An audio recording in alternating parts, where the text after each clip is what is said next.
Embark on a journey into the dark and fascinating world of Griselda Blanco, the notorious Colombian drug lord who earned the title of the Cocaine Godmother. In this video, we delve deep into the life of this enigmatic figure, exploring her rise to power, her reign of terror, and the impact she left on the world of crime.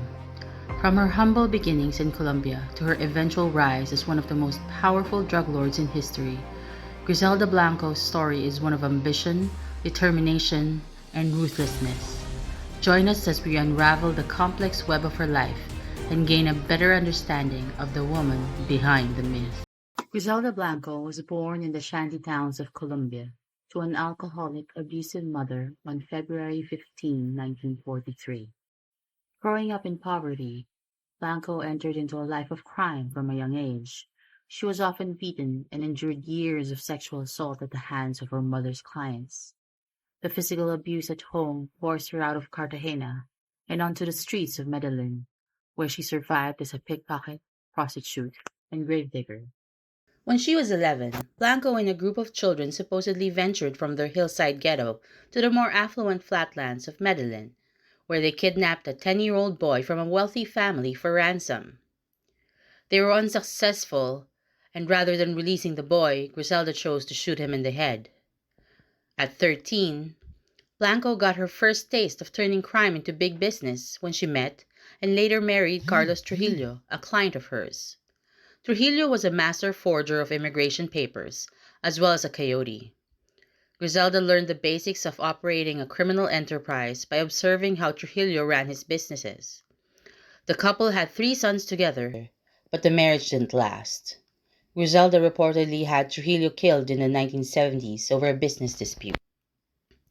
In the early 70s, Griselda learned how to smuggle drugs into the U.S. through her second husband, Alberto Bravo, who was a trafficker for the Medellin cartel. After saving an impressive $26,000, the couple moved to New York and started smuggling drugs into the country under the guise of clothes importers. Griselda opened her own manufacturing facility in Medellin, where she developed custom-made bras and girdles that had hidden pockets, allowing the wearer to carry packets of cocaine without being detected. She then used young women who worked as street hustlers to be her drug mules. At the time, the cocaine trade was run by the Italian mafia who relied upon middlemen. The young Colombian couple, however, had direct connections to the source. Not only that, Griselda found multiple sources of supply, allowing her to keep her cocaine pipeline full. Griselda was a tremendous businesswoman. Aside from dealing with multiple suppliers, she was also the first to pool shipments and consolidate the loads. By sharing distributors in the U.S., they could afford to pay pilots between $100,000 and $250,000 per shipment. This was how the Colombian cartel was able to evolve and where Griselda started to become known as the Godmother or La Madrina.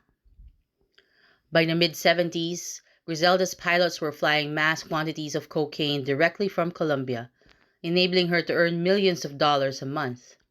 Her empire started attracting the attention of law enforcement and federal agents. In 1975, the New York Police Department operated a joint sting with the DEA called Operation Banshee. They were able to intercept 150 kilos of cocaine that were meant for distribution by Griselda and her husband Bravo. The success of the operation resulted in the indictment of Blanco and more than 30 of her subordinates on federal drug conspiracy charges. Griselda was charged in Miami with conspiring to manufacture, smuggle, and distribute cocaine in the United States. But before she could be brought to trial, Griselda had slipped out of the country and was back in Colombia. In the same year, Griselda confronted Bravo in a Bogota nightclub parking lot, believing that he had stolen millions of dollars from the profits they had made together. It was reported that she pulled out a pistol while Bravo had produced an Uzi submachine gun. A blazing gunfight ensued, which resulted in 7 people dead, Bravo and his 6 bodyguards. Griselda, on the other hand, was able to walk out with only a minor gunshot wound to the abdomen. With 2 husbands dead at her hands, the Godmother earned herself a new name, the Black Widow. With the death of her second husband, Griselda was now in full control of her drug empire. She continued to send cocaine to the US while running her drug smuggling business in Colombia. She later returned to the US, this time settling in Miami, where she met a bank robber named Dario Sepulveda. She married him in 1978, and she gave birth to her youngest son in the same year, naming him Michael Corleone Blanco, in honor of her godmother Mantle. She fantasized that her fourth and youngest son would follow a path similar to that of Vito Corleone's Mikey. The local cocaine trade in Miami was thriving at the time thanks to a network of recently arrived Cuban refugees and a few renegade American players. Entire communities were built in and around Miami, financed with drug money. Nearly $1 billion a day were processed by the local banks due to the drug trade. Unfortunately, Griselda wasn't satisfied with just sharing the profits. She wanted to own the entire trade, and she was ruthlessly brutal in the pursuit of her goal. Griselda had no qualms about ordering the bloody murder of anyone who stood in the way of her wealth and power. She had a group of hired assassins called Los Pistoleros, headed by her enforcer, George Rivi Ayala. They embarked on a killing spree designed to eliminate all of Griselda's competition. Not content with her deaths, Griselda would request her assassins to always take a body part as a trophy. At the height of her empire, Griselda was able to amass a whopping £1.5 billion fortune, making £63 million a month transporting 2 tons of cocaine from Colombia to New York and Miami. She had a mansion on Miami Beach, diamonds purchased from Argentina's First Lady Eva Perón, and a tea set that had once belonged to the Queen. Griselda threw hedonistic parties attended by other bigwigs in the drug trade, a young Pablo Escobar, Carlos Leder, and the Ochoa brothers. She sold to celebrities, famous athletes, and other people of prominence. Blanco reportedly had 600 people on her payroll. Because of her success and brutality, it was inevitable that she would have enemies. It was only a matter of time until her rivals would start eyeing her territory. One of her rivals was Pablo the King of Cocaine Escobar. Between 1979 and 1981, Griselda was responsible for the majority of homicides in South Florida. She invented a method of killing her enemies while on a motorcycle. Her assassins would ride up on motorbikes, shoot the intended target, and then zoom off before anyone could understand what was going on. It was such a successful method of killing that many of her rivals started using the same technique. It is unknown how many ended up as her victims.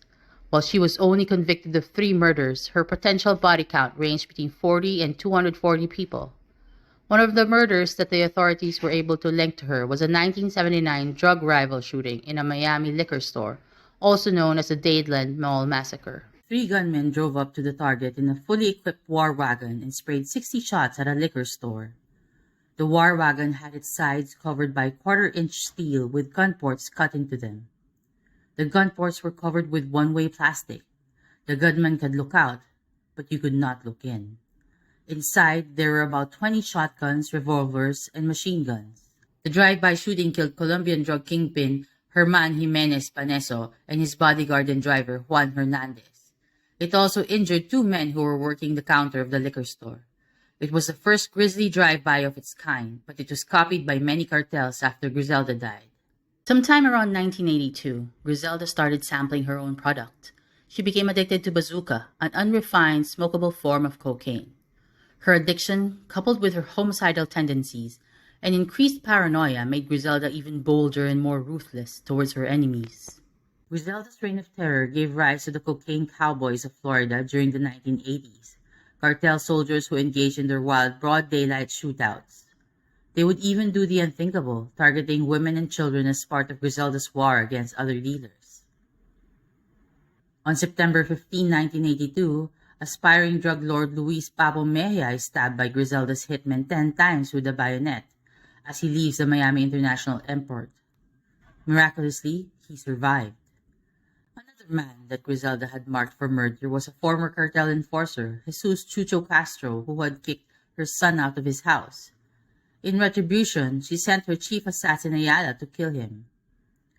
Ayala shot Chucho's car with an M16 as Chucho was trying to get on a highway in South Miami. Although Ayala missed Chucho, he was able to kill Chucho's 2-year-old son.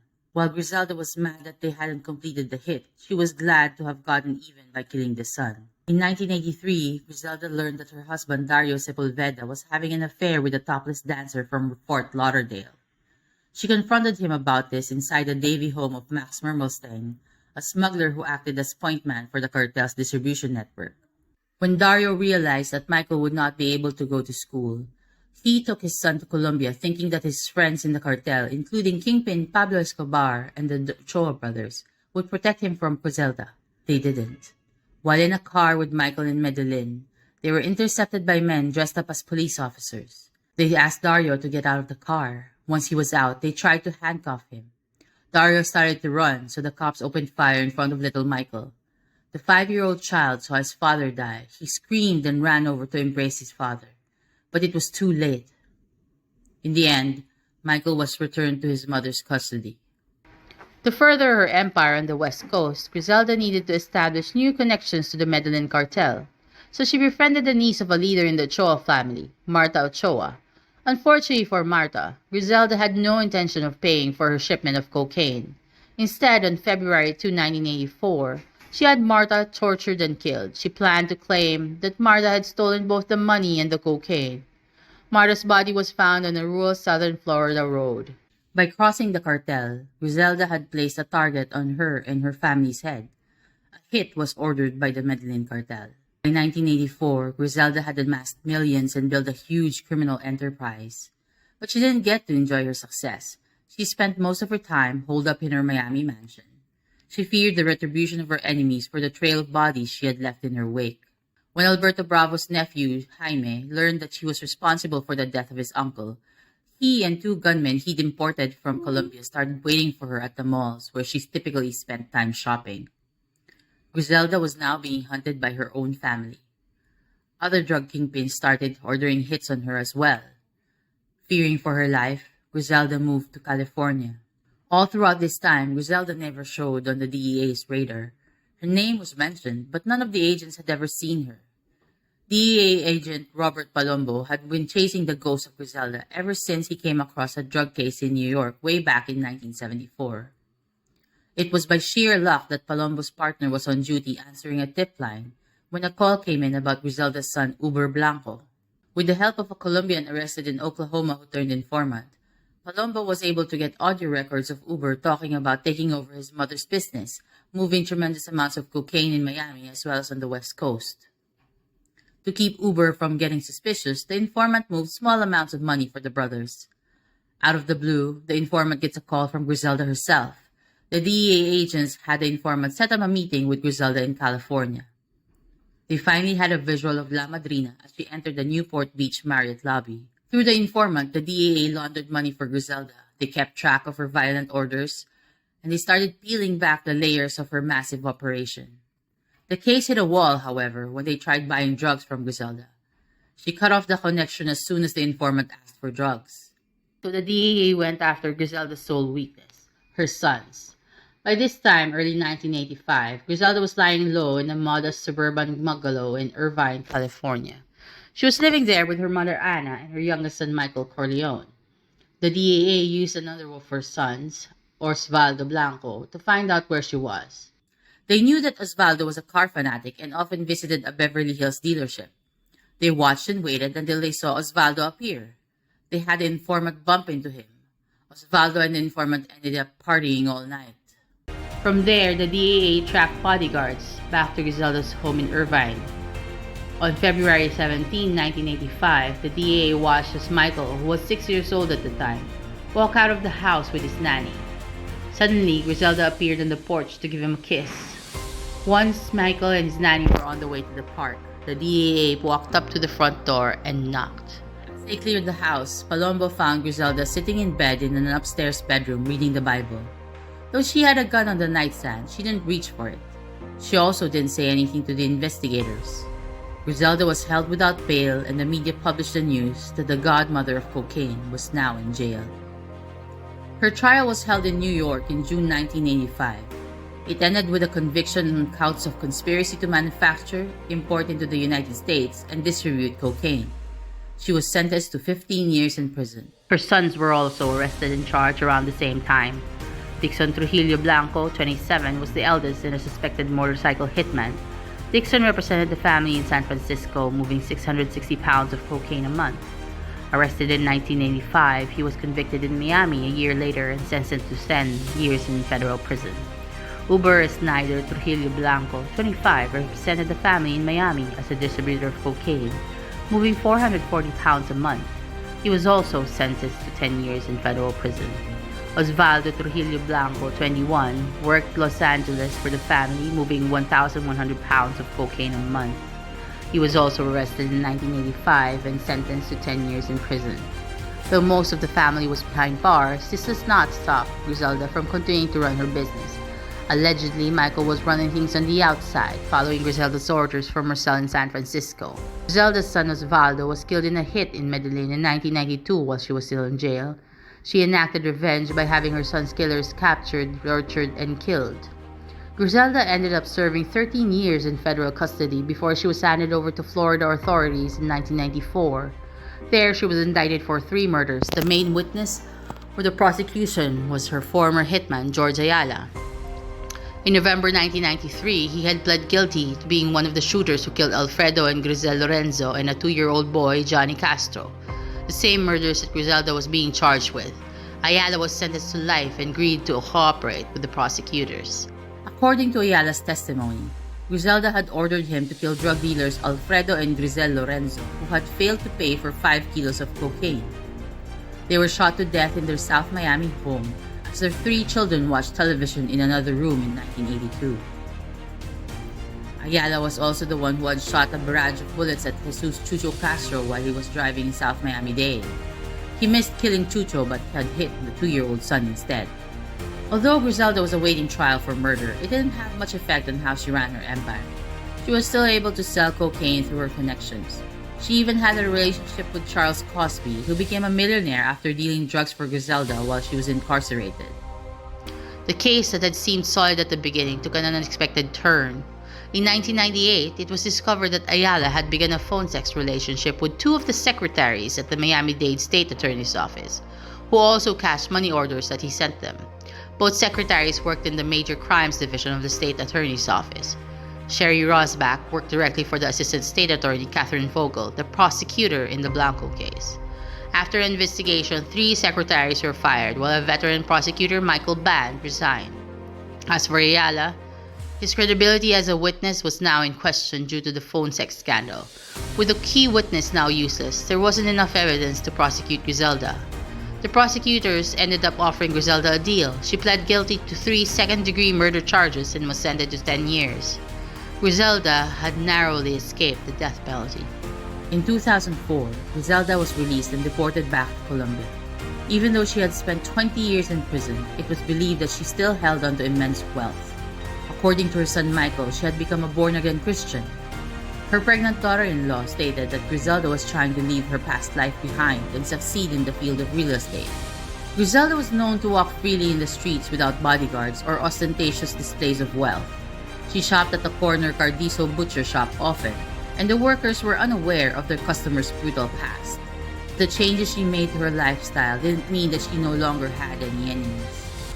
On September 3, 2012, Griselda went to the butcher shop in Medellin with her pregnant daughter-in-law. They bought $150 worth of meat. It was reported that a middle-aged man climbed off the back of a motorbike outside the butcher shop, entered, pulled out a gun, and shot Blanco twice in the head before calmly walking back to his bike and disappearing into the city. As Griselda lay dying on the ground, her daughter-in-law placed a Bible on her chest. By the time the authorities arrived at the scene, she was already dead, lying in a pool of her own blood. She was 69 when she died. For many, Griselda's death was a kind of poetic justice. She met an end that she had delivered to so many others. In her line of work, it was inevitable. All debts are settled in the end.